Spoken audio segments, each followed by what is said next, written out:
Hello again, my friends, and you are my friends, and welcome to your Monday night Talking Town Extra Time. I am, of course, your host, the Gov. This is the platform that puts you, the Ipswich Town fan, firmly in control of the narrative, firmly gives you a platform to come on live via a live link or use the live chat, as many of you have already started to do so. I'll come to you very shortly to have your say, unfiltered, in your own words, about anything you want. Me and the team here, the guys, and I've got a great lineup for you tonight. I really have a tantalizingly good lineup for a hot summer's evening. But we've got some talking points, but maybe we're not talking about something that you think we should be, or covering a topic or a point that you want to cover. So get involved. It's your platform to do so. Let's go straight to the live chat, see what we've got coming up. We have got the Cruncher in the building, Stephen Parry, Mike D. Good evening, sir. And still, Stephen's got the Y computer back, cost him nearly 300 quid. Good grief. But it's better for the pod. Good man, Stephen. We appreciate the wallet surgery that you've just had there, my friend. Colin Plum in the building. Lovely to see the goat. I'm sure he'll pop on at some point. Dino. Not seen Dino in a while. Hope you're good, Dino. Interesting discussion point. Is Pigott to Portsmouth? Cadden gone to Barnsley for free? QPR boss saying Bond happy at QPR after Stuart Watson article, and all the hype gossip re Celina. Well, as you can imagine, Joe Pigott is on our thumbnail this evening, so he is a talking point on tonight's show, possibly going to Portsmouth. I'll grab the thoughts of you and the contributors. We'll bring up Celina. Is it over? Is it not? I do not know. We'll get the comments and get the thoughts of everything else. Carl Brooks, welcome. Good evening. Shaggers, he says. Lovely. Lovely, Carl. Nice to see you as always, my friend. Emerson coming tomorrow. Obviously, West Ham tomorrow evening. We'll probably touch on that as well. But before we go any further, as we do every single show, and I have got some new buttons and badges and logos and stuff for our YouTube members, but a huge thank you to all of our Talking Town Fifth Stand Ultras. Who are they? I hear you say at home if you're new here. They are our monthly supporters. They pledge, I think it starts from like £5 a month, to support the platform, keep the lights on, keep the computer whirring, and we've got some new buttons and badges for them to play with. They will be uploaded very, very shortly. George has been a busy little bee. We do like that. But seriously, in all honesty, thank you all so much to every single name on that list. Without them, I wouldn't be sat here getting Betty Hollocks right now, because I'd be in the garden where it's a lot cooler where I was before I started the show, which is why we were a bit late. But if you wanted to join that illustrious list, it is an illustrious list. The link is in the chat and in the description. Right, let's get stuck in. He's not been on in a while. So it's good to see Lionel Von Rock. Alex Wilson. You're not going to play amazing football every game. Well, we're certainly going to try and play amazing football every game as the season kicks off. But Alex, been a while. How are you? Very well, mate. How are you? Good, man. Good. Look, today is a special day. I brought you in first because you're a man of the years of I. You are in your 30s, just as I am. You've got more. Yeah, soon to be like latter 30s as of October. Yeah. At what point do we class that as middle age, Alex? Like when are we saying our middle ages? 50. We're not. We got years to go yet. We're fine. Oh my God! Imagine living to 100 years. How many times can town piss you off in that 100 years? Probably quite a few. I mention it because today is Herman Hreidarson's birthday. Many happy returns to Herman. What are your memories of the mountain, the original mountain? If you get Game of Thrones, this man's the original mountain. Marauding down the wing quite a bit. Jumping into the stand against Bradford. Yeah, Bradford. Then he jumped into the stand and I think got taken off him and given to because a striker stuck their foot out. Birchall. Mark Birchall at the back post, I think it was. Yeah, I think it was Mark Birchall's one and only goal while on loan. But just a great player, right? He was an absolute quality player. He just really was. Had every bit of his career that he had after us, he deserved. they don't make him like the Herminator anymore. No, they certainly don't. What a back four: Herman, Mark Venus, John McGrill. Or you could put Bramble in there. Fabian Vilnius. I mean, just. Yeah, I think we actually spent money on Herman as well, which was we did. I want to say 4.5 million, but I actually think it was 3.5. I think it was quite a lot from what I remember. I believe it came. Yeah. I want to say Wimbledon. Oh yes, Wimbledon. Yes, he was there for a year. 25 appearances according to Wikipedia. Let's have a look. He signed for 4.5 million, according to Wikipedia. So I was there when he signed, because back in the day, you used to be able to go right down to where the reception is now at Portman Road to sort your season tickets. That was the ticket office. And we were there on the day that he was signing. Me and my dad, we came out the ticket office, and we saw Sean Fairs, one of the youth team players. And we said, what's going on around there? It was a load of commotion. He said, there's a new signing happening around there. We just walked round onto the pitch and watched Herman Ariderson there being unveiled. George Burley didn't look too happy from memory. But that was a good time. I mean, my brother saw Klaus Thompson being signed because in the same sort of situation. But yeah, I was there when Herman was getting his press photography. It was like, wow, he was huge. Who is this man? And what a player he turned into. He did. Go on. He did. I talked like that. I always remember back in the day when David Sheepshank was chairman, he'd always come round in when we had the one disabled section close to full of when they brought the South Stand in. I remember we'd just signed Alan Armstrong from Borough, and I remember congratulating David Sheepshanks on Alan Armstrong's signature. And I think he said to me something like, we'll see how many goals he scored to see whether it's a good sign. And I think he went and scored one that day. So, yeah, Alan Armstrong, what a striker he was for a little while. He was for a little while. Mike D, that jinking run away at the Dell. Right. We left him waiting long enough. He's got a more condensed intro, as we all have. He is, of course, the peaky one, Mark Tuxford. Well, I mean, I try and be positive. I try and look at it from that kind of outlook a lot of the time. He does try to be positive. Mr. Positivity. If it wasn't all taken, that would be his moniker. But he's here, the man behind the brand, the man wearing the hat. Mark Tuxford, how are you? Good, mate. Yourself? I'm very well. I want to know the most important question. Forget Herman, forget the show. Am I still your most viewed podcast? I believe you are, yes. Look at that. Gov brings the ratings, Mark. Where's a part 2 going to be going on? That's what I want to know. Well, this is up to you, my friend. So, but yeah, I think we need to probably get you back on. But yeah, you are currently, as it stands, the most listened to podcast episode. Look at that. See, I bring the viewers to the yard. Herman, what are your memories of him? Like he straight the piss, really, wasn't he? Big old still boy, is. But no, he's very good defender. One of my favourites growing up. I was really sad, obviously, when he left, and it seemed to me at the time I think it was Charlton, wasn't it, that was signing all of the Ipswich players at that point. I think they had 6 at one stage because they had Marcus Bent, Darren Bent, Matt Holland, Darren Ambrose, all that lot. So yeah, it was a shame when he went, but very good servant for us, really good player. Absolutely. A bit of a relegation jinx though, Tux, because if you look at the list of clubs, every club he's been at, I think, if I'm right in saying, has been or was relegated. Wimbledon, he was there for a year. They got relegated. Then he came to us. Obviously, we know the story of us. Charlton, Portsmouth. For a while, he was the relegation jinx.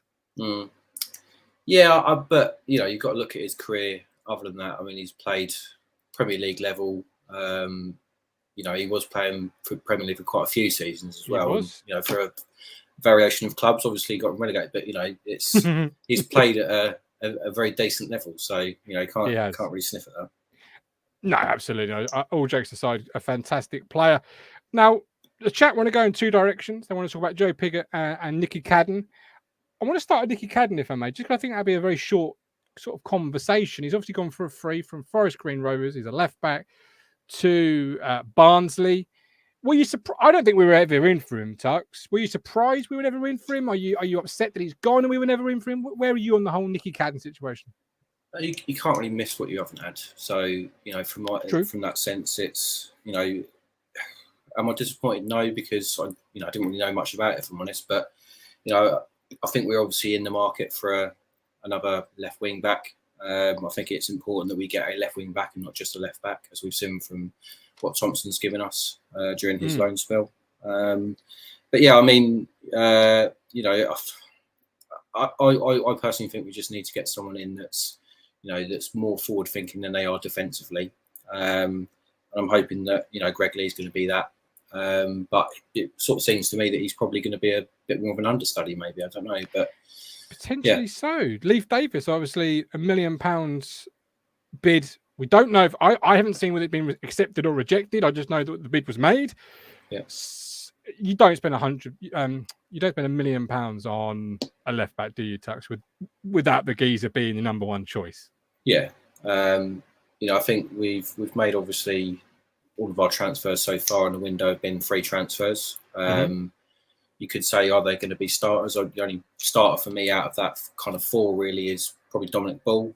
The other ones are kind of sort of up for debate, really, if I'm honest, whether they're going to be certain starters. So, yeah, I think we will spend money, and I think we'll probably spend money on that position. I wouldn't be too surprised if we do see the guy from Leeds come in. I know he's obviously going on their pre-season tour, but you know, we've seen that before. You've seen Celina last year, where you know it took a while for him to sign. So yeah, the bigger transfers like this are the ones that take time, aren't they? Because they're the ones that have a lot more parties, a lot more interest, a lot more. Like the free transfers, all due respect, they're fairly straightforward. These are the more complex transfers, which Ashton on Saturday was sort of saying takes time. Yeah.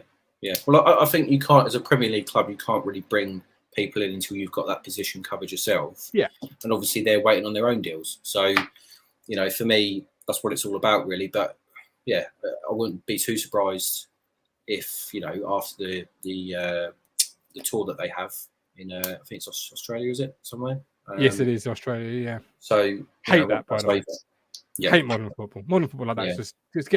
Just get in the bin. You know, we're having to pre-season local clubs end with a glamour friendly at home to, well, I won't say Lazio, but you know, a glamour tie at home. Before I come to you, Alex, again with a question in regards to the £1 million offer, I'm getting questions in the chat. How's the kittens, Tux? I don't know if that's a metaphor or a euphemism, but how are the kittens, Tux? We haven't got them just yet. So I'm going on holiday this week, end of this week, and then once I'm back, we're getting them. So it's going to be absolute fucking carnage here. How many are you getting? 2. Names? We haven't really come up with them yet, if I'm honest. It's not confirmed. Did try and get an Ipswich one in there, but wasn't. Ooh, kitten. Ipswich names for kittens. Ooh, that's a good. Well, I wanted Portman. Portman. Yeah. Portman. Yeah, I can see why Mrs. Tux didn't like that. I mean, I'm with Mrs. Tux on that one. Okay. Call it a Freddy, or yeah, it's not really a cat's name. I do agree. If I'm honest, if it's Freddy.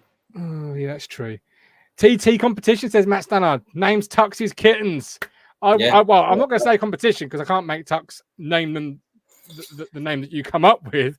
But let us know in the chat what you think. If you're watching back on catch up, leave a comment. What do you think Tux should name his kittens? Carl says there'll be 4 pussies in the Tux household. Boom. On fire tonight, Carl. Carl needs to find a microphone and a webcam. That's all I'm going to say. To come on the show. He needs to start getting that. He does. He needs to find some bottle. That's what he needs to find. Some bottle. Well, absolutely. Yeah. Find the bottle. Get on the show because we need some comment. Bottle and the Wi-Fi is what he needs to find. Well, Wi-Fi is pretty easy these days. I mean, they give it away free in town centres. Yeah, you know, true, you can go and sit, particularly in this weather. Go and sit in the street, mate. Just get yourself to suntan. Alex, £1 million bid, Leif Davis. We've sat through some bad times. Administration, Marcus Evans. Were you surprised when you read Town had bid £1 million for a Premier League player? No, I wasn't, in all honesty, because I think, you know, the owners have come in with ambition. And I think they've got a shrewd man at the helm in Mark Ashton now. That's going to spend that money. It all comes from a football person in control of our Football Club. You know, if back in the day you told me that Simon Clegg had spent £1 million on a player, then I'd be a little bit worried. But you know that the data has been analysed, shall we say? True. And we're in that position now where we have got money to spend, and I trust our management team to spend it in the right places. Okay, all right.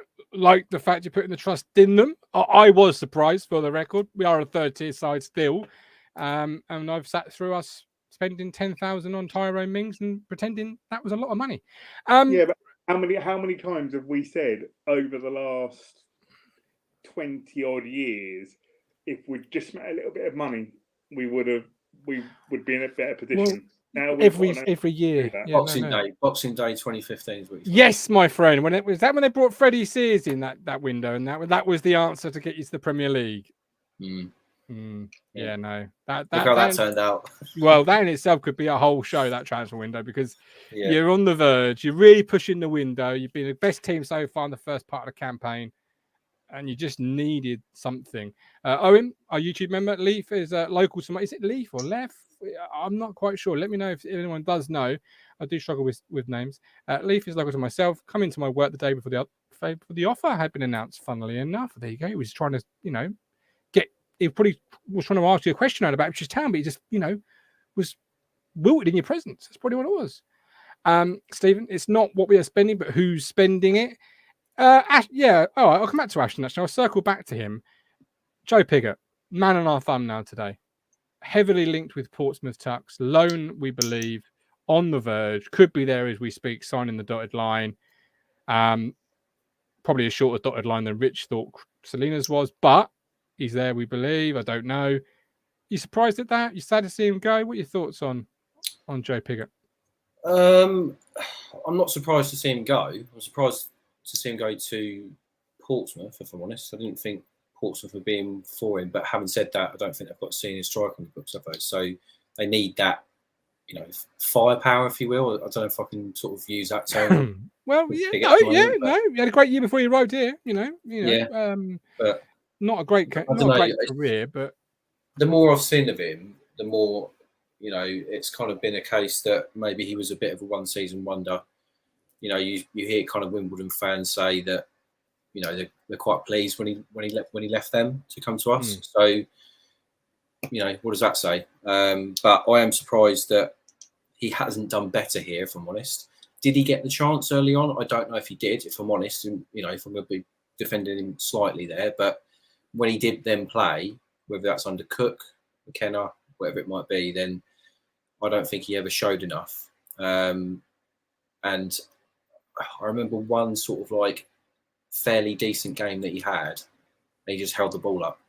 So when you're a striker and you can only say, yeah, he just held the ball up, then what's that? Do you know what I mean? It's not a great, you're not selling him, are you? To anything. You're surprised at Portsmouth, Alex? Obviously, great comment in the chat here from Rob. Thank you, Rob. Do you think Pigott's going to Pompey to free up us to sign Hurst? Pompey are after Hurst, but only on loan. So they realise we have the cash to buy him. Could this be a simple case of, the three owners, the three sporting directors, whatever the modern terminology is, getting together? I want Hurst, you need a striker. We give you Joe on loan. We take Hurst. Everyone gets something they feel happy with. Jobs are good. I think that's what I said to you, didn't I, when you messaged me saying that we were going to discuss Joe on the show tonight. If that takes Portsmouth out of the running because they're taking Pigott, then that's an only, for me, that's a good thing. Yeah. I would certainly feel a lot more comfortable with Hurst in our side than Pigott. And I was a advocate for Pigott last year. I said a lot that he needed a chance, he needed a run. I was very up for him getting that run. But as Tuck said, and I'll quite happily die on my sword, he was given chances and he didn't take them.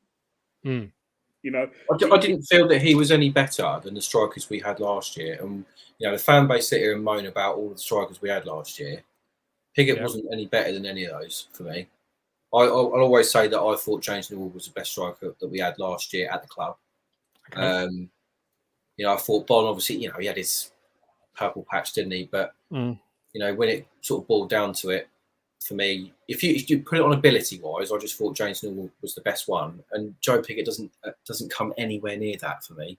So how he can be, you know, classed as one of our strikers now, when you get rid of two of them that were better than him, then yeah.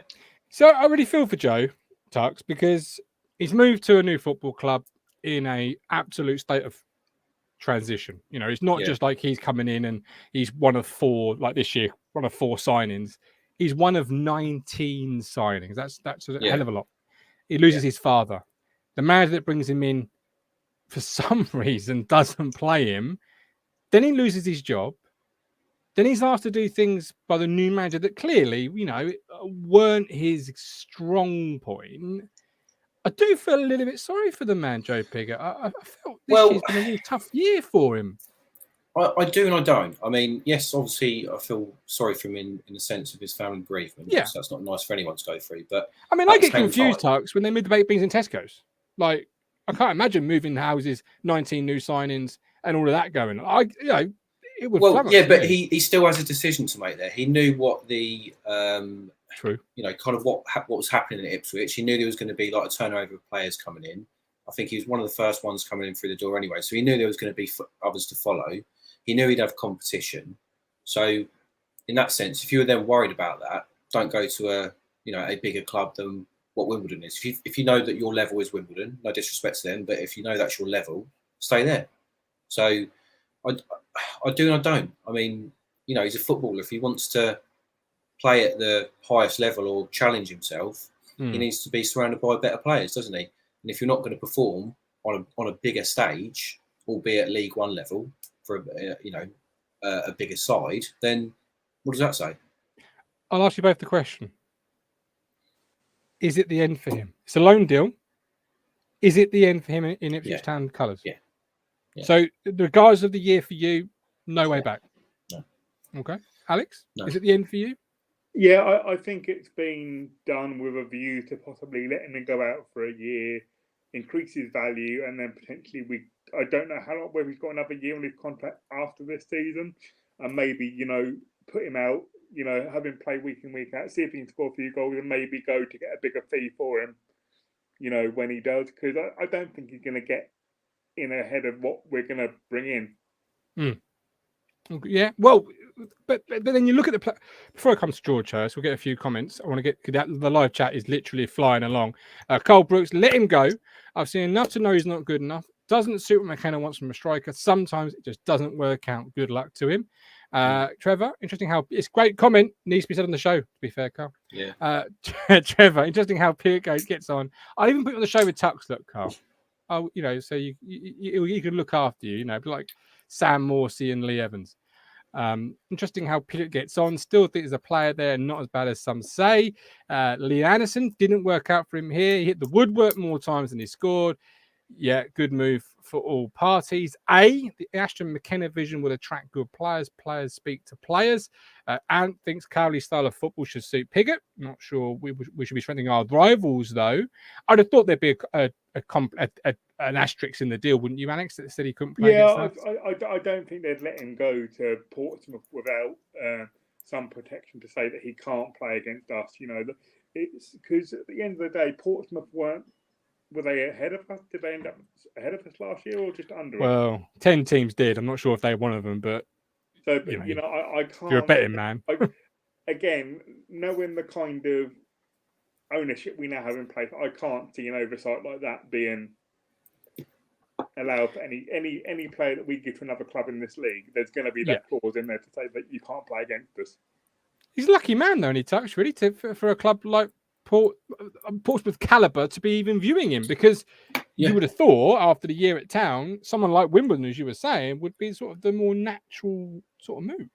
Well, that's what I'm sort of surprised about, that Portsmouth are interested, because they're obviously going off the back of like what he did at Wimbledon. But you know, if you're judging him on what he is today as a last season player for Ipswich, then he was nowhere near that. So that's why I'm sort of surprised as a fellow promotion rival. You know, if they're looking for someone to get the goals in, but at the same time, they're crying out for strikers, aren't they? So they're probably looking around, seeing what's available, and probably Pigott's probably up top of that list somewhere. Replacement then, George Hurst, player that's been heavily linked. Is he a replacement for Joe Pigott, or is he a player coming in to be the number one striker? Because he's 23, a lot of years left, obviously a whole career ahead of him, but you've not got a lot of background with George Hurst. All you've got is last year, 13 and 27. Really, that's all you've got to go on. Is he coming in to be your fourth striker, or are you happy with potentially Mr. Hurst being your number one? Tux, what do you think? Well, I mean, whoever's coming in, whether it's him or someone else, they need to be challenging the players we've got at the moment.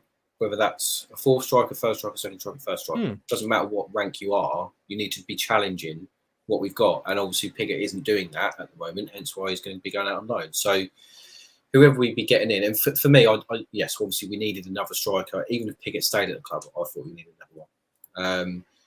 Because I can see. Yeah. We need like genuine quality, and I think the Dapo's okay, but I'm not sold on it for a kind of like a start. That's your main striker. You know who your main striker is. I'm not sold on that. So I feel like we need to still go out and get somebody of a higher caliber.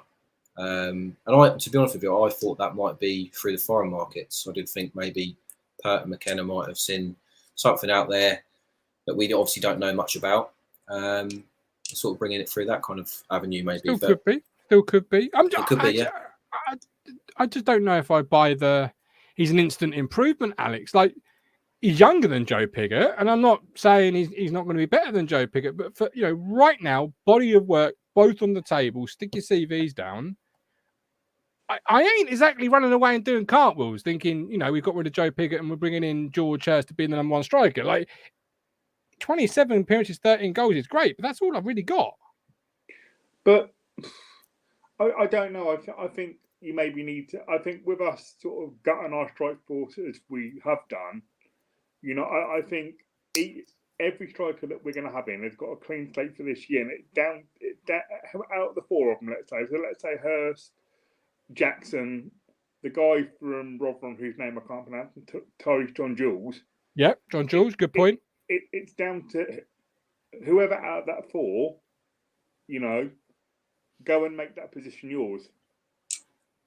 Well, I'll tell you a common theme that I've picked up in the last couple of interviews that I've seen with like Bon, Norwood, probably those two mainly.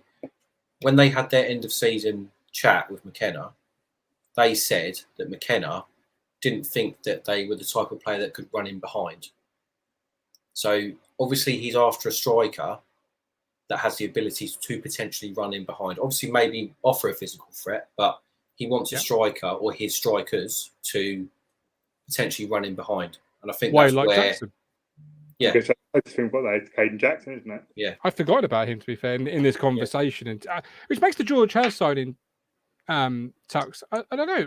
I say signing, it hasn't signed yet. It's still up in the air. But we had a comment earlier from, but bear with me while I'm trying to find it. It was regards to his ability, not, Keon Leathers. Hurst, not really impressive, scrappy goals, little bit on the deck, not particularly pacey.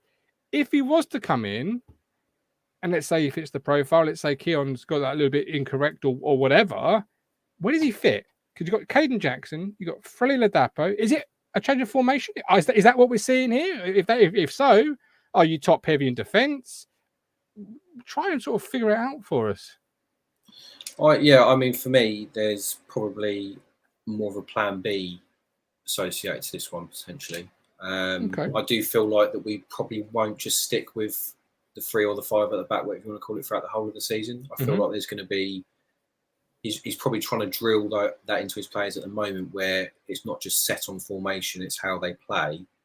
And also you're going to get, again, no disrespect to the little sides, but you're going to get those sides that come to Portman Road, stick 10 men behind the ball. We know that's going to happen. So you're going to have a formation or a plan to accommodate that and nullify it. So, is Hurst part of that, maybe? Yeah. That change of formula. Yeah, that different sort of striker. Obviously, John Jules would be what you'd imagine his pace. Caden Jackson's pace. Ladapo's that strength. So maybe an up and coming understudy to Fred Ladapo. But then he's got championship clubs after him. Would he be coming to play an understudy, Alex? I think we said on yesterday's show, didn't we? The one thing that we've got is a vision and an owner that can sell a vision. So very true. You know, in the sense of be a championship club and hit that level, if you like. So come in and do what, or if you go and talk to Ashton, he's like, come and be part of something. Come and be rebuilding this club beyond the championship with an up and coming young manager that plays progressive football. You're certainly getting sort of your Morseys, your Chaplins, and etc. that are buying into that, aren't you? These championship clubs, are they? I don't know who the championship clubs are, if I'm going to be brutally honest. Okay. But let's say they're lower to middle championship clubs. Is it really that much of a step down to come to a League One side that's going to be gunning for promotion this year? With a longer term vision? Gunning, I hear you. I just long-term visions are great. Gunning for promotion, everyone I think at this point of the year would be saying the same. Perhaps not everybody, obviously, but most of the football clubs would. The cold hard facts are 11th position and mid-table 2 years in a row. They're the facts, Tux, at the moment. You know, you can have a vision. I've got a vision to be a millionaire. It don't mean I'm going to bloody achieve it. You know, talking about town, but you know what I mean. Like, I get what Alex is saying, but it's if you've got a champ club after you, surely that's we saw it's got Twine. Yeah. Well, I mean, you look at the kind of players that are coming in. Obviously, they're being sold a vision. I do agree to a certain extent what Alex is saying. Is there that much of a difference? Probably not. But then you look at someone like Forest, who were, you know, pretty much like odds-on relegation favourites in a sense. They go and storm the second half of the season and go and get promoted. So, you know, but you've got to be in that league to go and do that. So it's not really guaranteed to get promotion here. You know, we'll probably do it the Ipswich way and maybe do it, you know, playoffs. So I don't think we'll win it. I mean, you know, we said this all last year, but I mean, for me, I just don't feel like. I don't know. I just don't feel like we'd win it. I feel like we'd just do it in a really hard way. All right. Take a breather. Have a quick drink. We're back after this. Ipswich Buses, your local bus company. Don't get stuck in traffic. Ditch the car. Go green. Go contactless. Go Ipswich Buses. Fares available from £2.20 return, a fantastic price and a fantastic service. Ipswich Buses, proud to partner with Talking Town.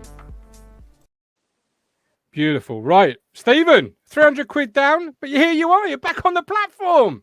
I am. I had to get the missus' computer fixed because I'll tell you what, I look like I'm in a fog on mine. The camera is awful. Like it's a microwave. We've missed you, man. We missed you. The season is coming up. That's what it feels like now because you're back on here. You've pressed the link. Talk to us. You've heard the boys. What are you going to say about tonight? I agree with most of the points. I think Hurst gives us a different option. I agree with what Tuck said about, you know, players running, but we've got players who can run down the lines. You know, we've got Jackson. Ladapo can do that a bit. We also need some height in there, and he's 6'3". So when balls are coming in, that's not Jackson's game, you know. And I think, to be honest, he's probably coming in to compete with Ladapo. You know, he's going to cost 1.5 to 2 million. That's not beat around the bush. And if the same argument is we leave Davis, same arguments for Hurst. We're not paying for him to sit on the bench. He's not coming in. If we're paying 2 million for him or whatever we're going to pay, and that's going to be roughly around the ballpark it'll end up being. Yeah, he's not coming here to sit on the bench, and we're not paying that for him to sit on the bench, you know, or to be watching from the stands. We're paying that for him to play. You know, you don't have a free transfer and then say, well, the free transfer's playing and you're not. He's going to get a fair crack of the whip. I think the player is a good player. He's also, unlike Ladapo, is the future player. It's not what we'll get out of him next season. It's what, say, on a 4-year deal, same with Wolfenden. when we get to the Championship, what is this guy going to be worth? Yeah, that's the way they're looking at it. The same with Leif Davidson. They're not necessarily. They're looking at now. The talented players now. Are they talented players in this league? Of course they are. They wouldn't be at Premier League clubs most of them if they weren't talented in this league. We've seen a lot of Premier League youngsters come into the League One and rip it up. You know, so it's always a gamble. But every striker is a gamble. Every player in League One is a gamble. If they were the finished article, they're not in League One. End of. You know, they're higher up the food chain if they're the finished article. If we can guarantee every signing coming in would work, they ain't going to be it. They'd already been snapped up. You know, so I look at them with half and half. I'm thinking like, well, they fit the mould. They're young. They've chance to improve. Is he better than Pigott? You could argue no. Based on last season, yes, he was. You know, you can say Pigott didn't have a fair crack. How many games does he get before people say he's had a fair crack? I think that'd be different for everyone. Some people are given a whole season. Some people are given 10 games. Top and bottom, he had his chance. He didn't take it. We are where we are. And I think we've got to move on. Talking of chances and not taking it, talk to me about Bersant Celina because, well, he's coming, he's not coming. It's like the hokey cokey. We're in, we're out. Take it all about. What's going on? I'm not professing to be in the know. I just want to try and be good. Fair. Because I'm not, and no one else here is. So I just want to try and be fair and reasonable to everyone. I don't know, you know, where information is coming from. I don't know. All I'm saying is like we will have a structure, a wage structure. People may disagree with that. In League One, the biggest complaint last season was the fact we were paying 11 million in wages. Now people are saying paying what he wants. If we can't pay what he wants, he either is fair to us and says, I want to play there. Well, if you play there, if you want to play here, then lower your demands. Yeah. If you're looking elsewhere for more money, then go elsewhere for more money. I think I'd like the player back. I think he's got a job. I think he could do a job. He does things that other players don't do that we've got. Yeah. But also, there's other players who can do things that do exactly the same things as him. You know, I look at Tyrick John Jules. He could play number 10 if he wanted to do. He was virtually a number 10 at Doncaster, and some of the passes he made were sublime. You know what I mean? So we may already have that person in the building. So they might be saying, well, why do we have to pay this guy so much? Yeah. We don't need him as much as we thought we did. We don't know. I'm not in the conversations. I'm just postulating. You know, even Jackson at a push could play number 10. You know, he's got the pace to get big. He's got the pace to get through. He's got a pass on him, you know, and pace in the number 10 role is crucial because he's running from that role into the attacking, playing it across, you know. So there are options for that role. I just don't think we're putting a high stock, as we all know. Bersant Celina was not the number one target. We all know, we have an idea of the number, and he didn't want to come. Fine. I think we've got more options. I think we've got more, but I also think that if we're going all out, it'll be on a striker and a left wing back. Yeah. Number 10, I think we could cover. Do you? But I would like him back. Stephen would like him back. I think, yeah, okay, Stephen would like him back. So 2 questions, Tux. Would you like him back? And is he a wage-busting player? Because some players are wage-busting. They are players you have to get in at all costs. You break your wage model sometimes to get them. Is he one of those for you? I sort of disagree in the sense that I don't think anyone's wage-busting for League One. Okay. They're a League One player or been playing League One for a reason. So if he went somewhere else, I wouldn't be... I mean, I'd be disappointed, but, you know, I wouldn't cry about it, do you know what I mean? But, you know, it's one of these sort of things where I would have him back. I agree with Stephen. I think he does a job for us. He does things what other players don't do. For me, it's his passing ability. You know, it's next level, really, if I'm honest. Sees things that other people don't. Yeah. But you've got to have those players around him to make him better. You know, some of that issue being that, did we have the right quality of player to do that? Does a Hurst benefit more from that? Does a Jackson benefit more from that? But, you know, there are more questions in the future. But for me, yes, I would be having him back, but I wouldn't be breaking the bank for him. That's what I'd say. You wouldn't break the bank. Alex, before I come to the comments, lots coming in, some really good ones. Same questions to you, because Tux is not breaking any wage budget for him. He's not a wage-busting player. I personally, I wouldn't either, because I'm going to play devil's advocate here for a minute and say, Are we looking at Bersan Celina through rose-tinted glasses through what he did on his first loan spell? Had that first loan spell not happened, and we were looking at it exclusively on what he did last season, would we be having this conversation? I'm not sure we would. True. Maybe, possibly. I think Tux is right in a way. I think the lack of a good left wing back really hurt him because every single time he got the ball, there was nobody there and he had to pass inside. Yeah, but where Burns didn't, he always had someone on the inside waiting for him. Donasian running down the line.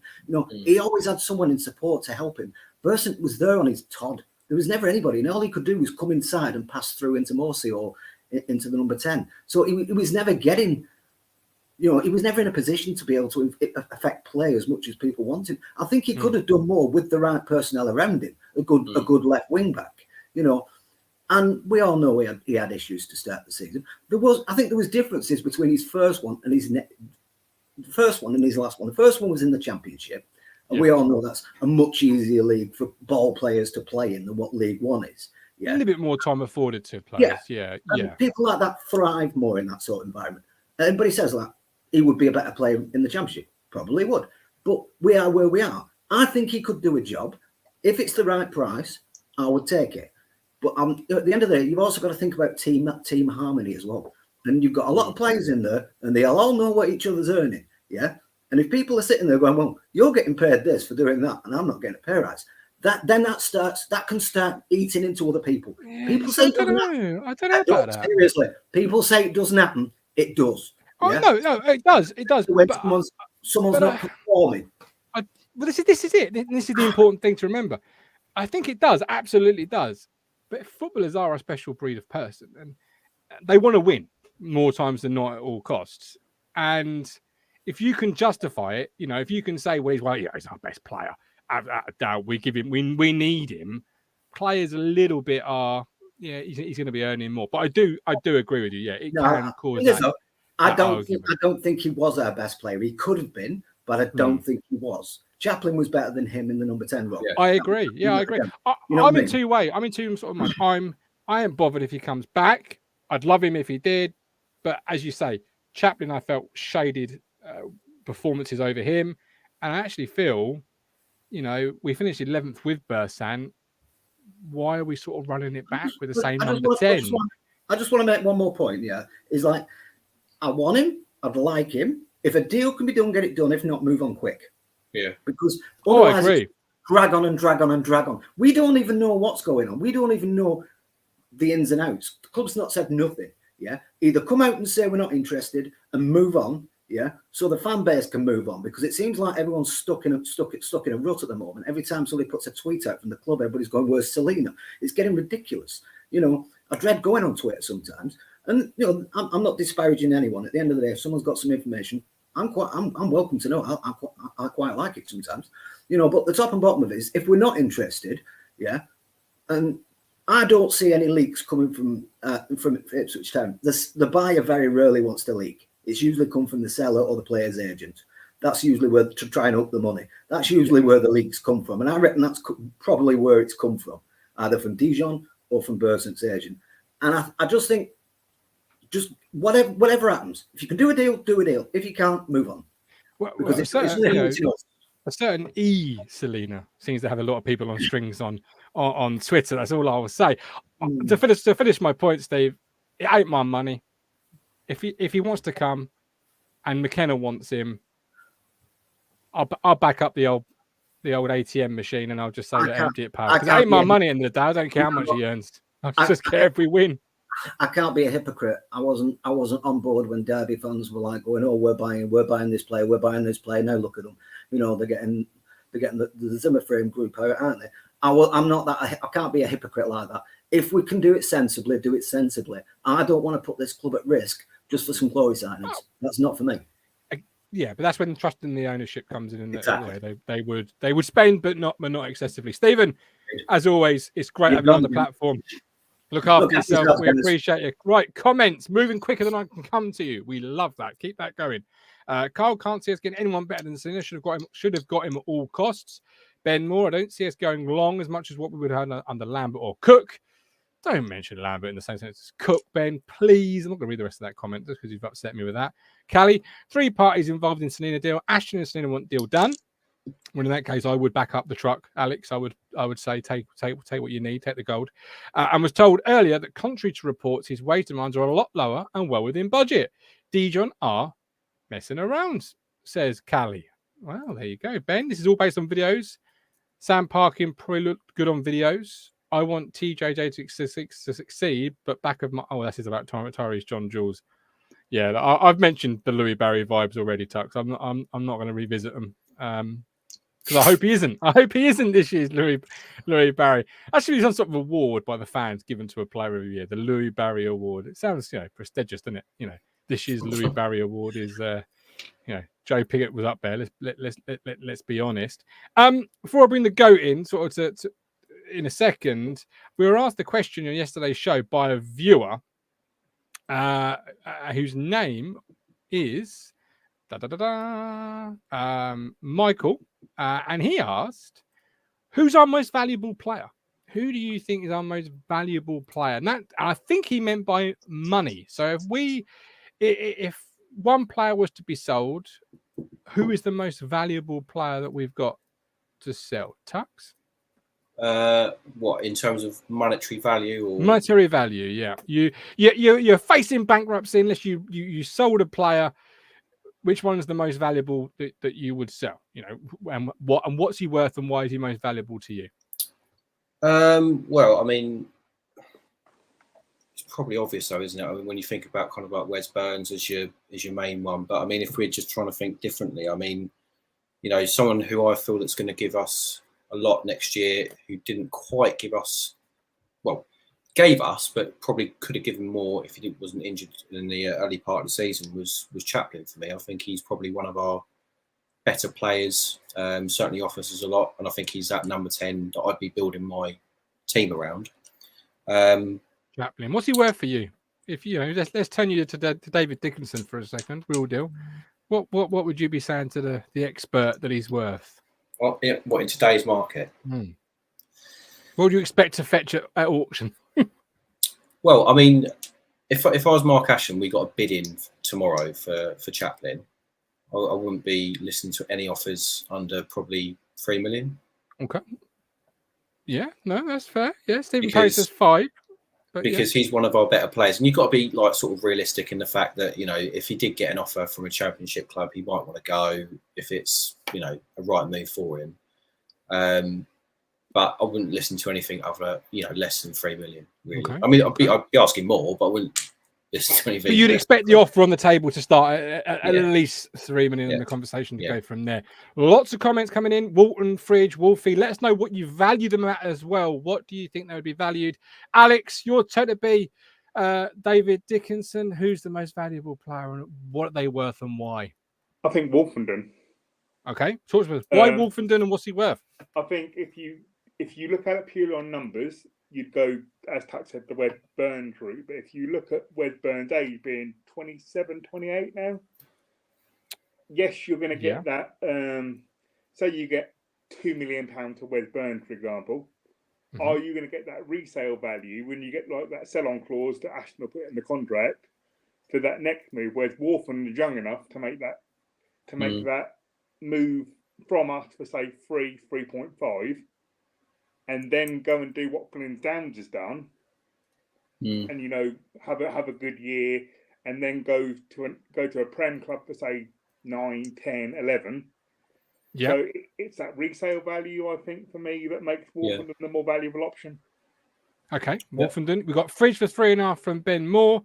Burns is not better than Twine or Ali, who are both young, went for 4 million.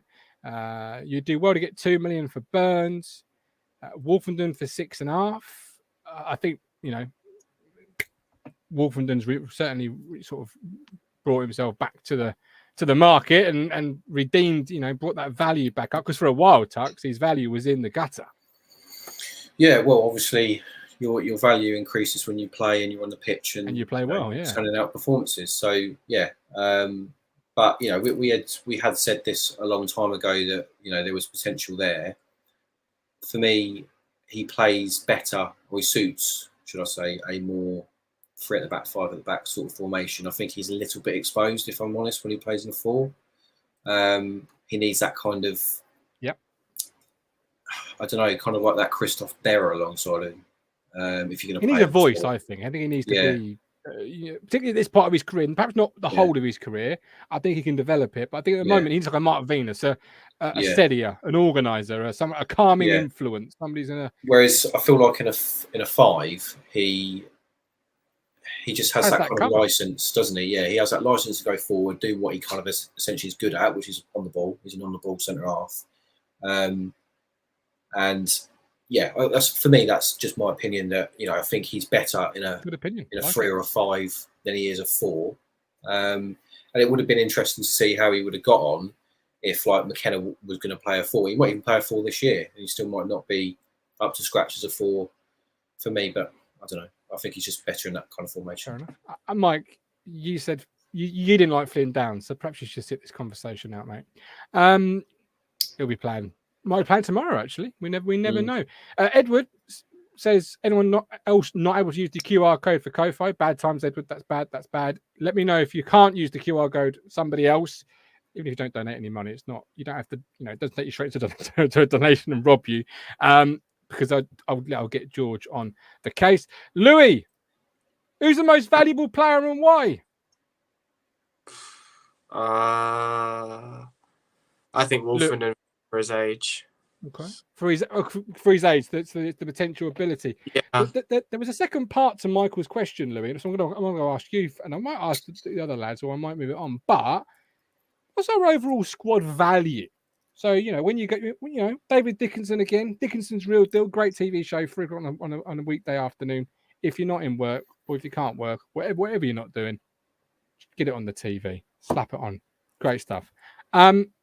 So you take it to auction, Louis. You got the whole squad. You've all turned up in the camper van. Everyone's bundling out with their football boots. What are they all worth? What do you expect to get to auction for the current Ipswich Town match day squad? Like the whole squad, or like mainly like your starting? The whole squad, the whole lot are going nuts and bolts and all. Even the coach, throw the coach in as well.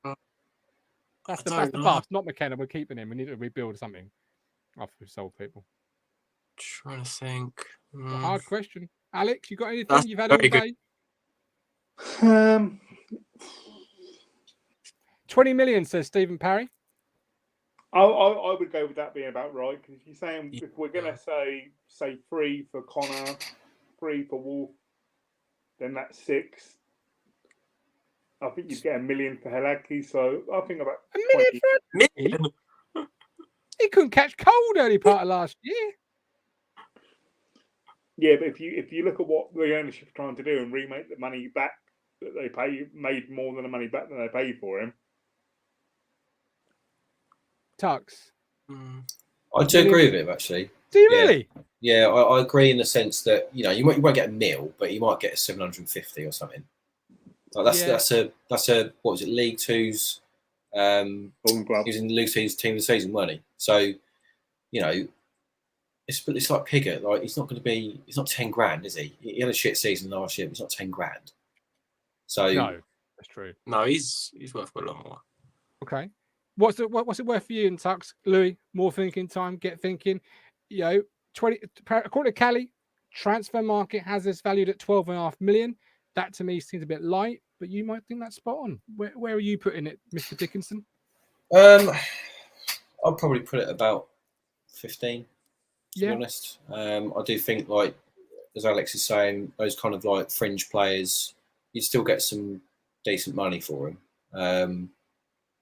If Pompey were to buy Pigott now, he could quite easily go for 500 or a little bit less. So, when you take that into consideration. What's Walton worth? Again, I wouldn't be listening to anything less than 2. Okay. You've got to think where that leaves you. If you sell an important player at a period of time, whether that's at the start of the season or doing a Daryl Murphy and selling them the fucking day before the season, where does that leave you? That then becomes even further in terms of monetary value, doesn't it? Because you haven't got a replacement. How much for JD? Says Edward. I'd say the same, about 3 million probably. He's not 3 million. No, he was one Louis of our, he was one of our It's not 3 million. Louis, I've got a bridge if you want to buy it. No, literally, it's 3 million quid. Alex? I know, maybe not that. Maybe like 2, maybe like 1.5, 2 million, maybe. That sounds more realistic, Louis. Yeah, I'm with you on that one. I think cost of living maybe 3 million. That's what you were thinking. You know, inflation and all that. I'd put in. Go, it's fine. Fishman would probably be saying more. I think. I don't think I'd have Denessian. I don't think I'd have Denessian as a meal, to be honest. No, because if you look at him for what he's done for us, he's potentially had one good season. I'd say repeat that, and then I would put him in the 1.5 to 2 mil. But right now, 750 to a mil possibly. Fair enough. And Robert Wilson, as he expertly says right at the end, the beauty is we don't need to sell anyone. Fair point. But great question, Michael. We really appreciate you putting that. Look at that. Look, you can get anything on the agenda. Just slip it in the chat. Right. Louis, you listen to the boys. You had a point to make before I asked you the set of questions there. Before I bring the goat on, tell me, Celina, Pigott, you've heard the boys. What are you thinking? With Celina, I'm in sort of two minds, I think. It's like, I would love Celina to come back in because I think you don't get many better players at this level, but it's like, part of me is thinking, I think Stephen made this point earlier, that Tyreek John Jules might have been brought in as maybe a number 10 because we're still after George Hurst. So it's, I think if John Jules is here and he's becoming another 10, I'd rather have him here and then get George Hurst in as a striker then, and then put him up front with the Dapper and then maybe put John Jules in behind maybe. Yeah. That's what because I think otherwise if John Jules is brought in as a striker, then I'd rather get Celina in probably and then have him in behind John Jules and maybe the Dapo. So. And Pigott, is it the end for you? As I asked the boys earlier in the show, is there any way back for him for you in your book? No, I don't think there is. No, I don't think he fits our system personally. Okay. All right. I'm surprised it's a loan move. I'm surprised it's not permanent actually, because well, money I think at Pompey seems to be in short supply. I know the pandemic really did hit them for a long period. I don't know how they've recovered from that. But Louis, I'm gonna bring the goat in. I'll speak to you soon. Sorry, it's not long enough, my man. Come back very soon. Look after yourself. Go. You've been waiting patiently. Talk to us. What are you saying? What are you thinking? What's on the agenda? How are you, Gov? All right. Hi, Tux. No, I'm bloody melting. Yeah, been a good show. Been a good show. I was just thinking about Tux and his pussies. You know, if we, I heard you like. Don't worry. Don't worry. If he could have them as a couple of mascots, we could have pussy in boots, couldn't we? He's got pussy galore. Don't worry about Tux. Have you got any cats at home? What, me? Yeah. No, Ian's got a couple, but no, I ain't got them. No. I'm more of a dog person. Gonna be honest. I've got a bird. That's my missus. I've got several of those, mate, in the garage. They won at the weekend, actually. Thanks for everyone that actually asked on the show yesterday. They won. I won some prizes. Thank you very much. Goving the prizes. Look at that. But Colin, you've heard the lads. You've heard Louis. You've heard Stephen. Give the authoritative final voice, my man. What are you thinking? Celina, for example. Would you break the bank for him? These two type wads wouldn't. I would. I mean, I'm a little bit on the fence with that at the minute. You know, not like you go. Come off that fence, son. No, I'm not in that respect. But I'm just thinking back to like what I saw last season. You know, and was I a little bit underwhelmed by what I saw last season? If I said no, I'd be lying. Yeah, I was a little bit. I mean, he scored that worldie and he done one or two other brilliant kind of things, but in general, there was too much. There was too many 5 or 6s out of 10s for me. It's inconsistent, isn't it? It is inconsistent. I feel like you cannot break the bank on inconsistency. For me, I totally agree. I mean, at the end of the day, if you're paying big dosh for somebody, you're paying them decent wages, more than decent wages. You know, you're expecting an end product, and that's got to be coming on more occasions than it did last season. I'll tell you what my other question would be. Gav, So, and Colin as well, and Alex. My question would be: do you think that Celina? Well, I go back to my point about a player that comes in, whatever position it is, they have to challenge what we have at the moment. Is Celina better than Chaplin? No, for me. Is he better than? Do you know what I mean? He's got to be challenging. And again, I wouldn't be breaking the bank on, not an understudy, but someone who's not a certain starter. Well, it's funny, Tux. It's funny you should bring that point up because I totally agree with you. Not because I like you a lot, but I do totally agree with you. But I think you can also make that point about Ladapo and Hurst. There's been a lot of talk tonight about Hurst. Is he a decent player? Yeah, of course he's a decent player. God Almighty, he's at a bloody Premier League club, for God's sake. But in my opinion, is he any better? Is he? Look, I'd have him. Don't get me wrong. But is he any better than Ladapo? I'm not really sure about that. I mean, I saw him down at Pompey last season, and the early part of the season, he weren't really. If I remember rightly, I don't think he was ripping that up in the early part of the season. Obviously, he scored 15 goals in the season, which is more than decent. But I wouldn't. If I was rating both of those, Ladapo and Hurst, out of 10, I'd probably give them 7.5 to 8 on both occasions. I wouldn't put one above the other, if I'm honest. No, fair enough. I mean, sorry, Colin. Mike D said Celina's a little bit like Dazelle on his last season. If he was called Boggins, Alex would re-rate him. So if that was take Celina last year, everything he delivered, he's just a loan signing. You haven't got past history with him. Would you be interested in renewing that loan? Because I think Mike's on to something. I'm not sure I would. That was the point I was trying to make earlier on.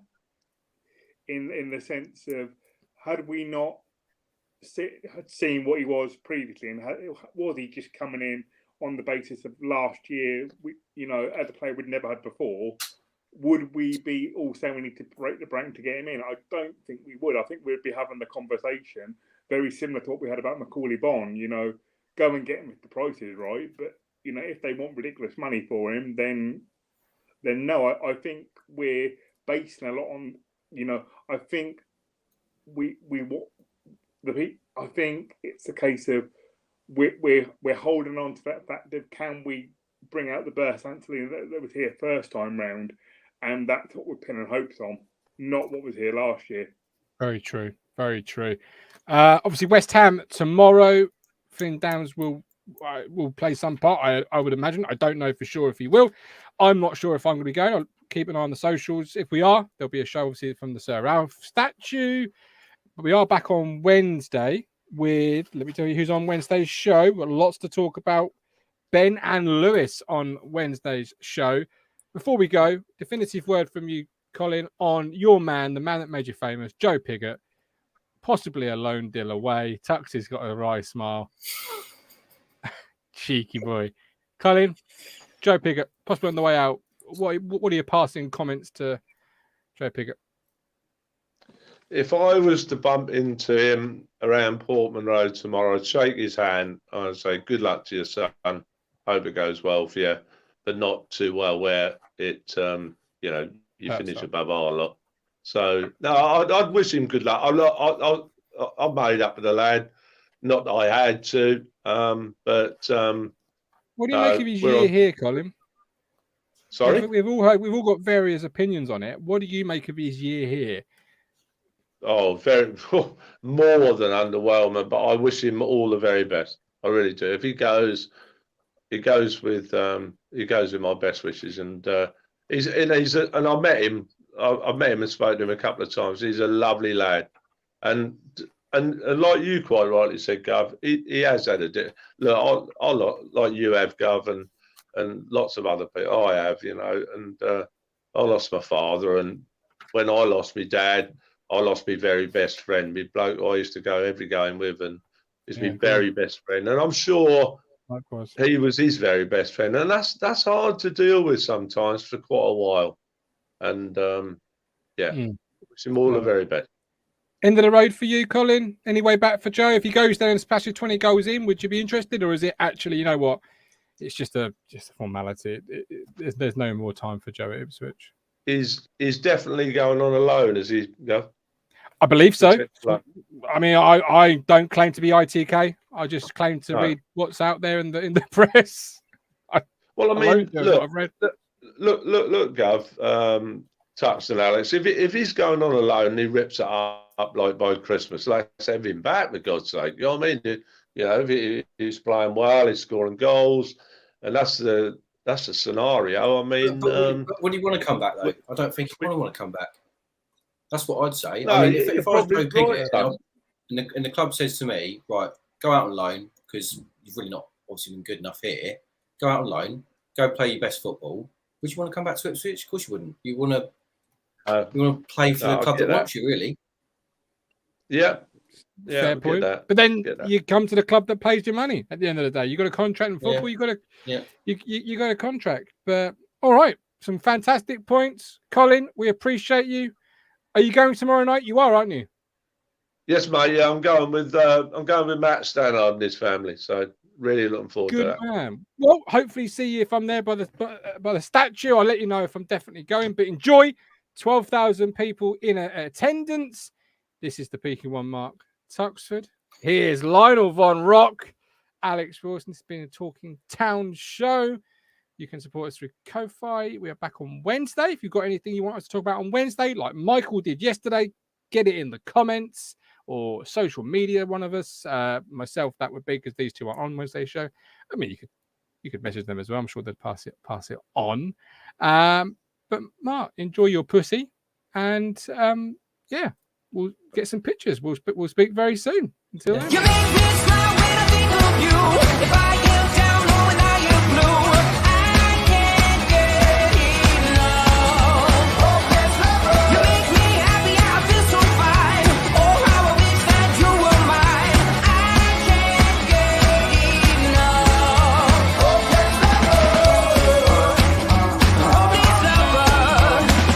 I woke up all soaked in sweat, with chills running down my neck. I felt went crazy from just the thought of you.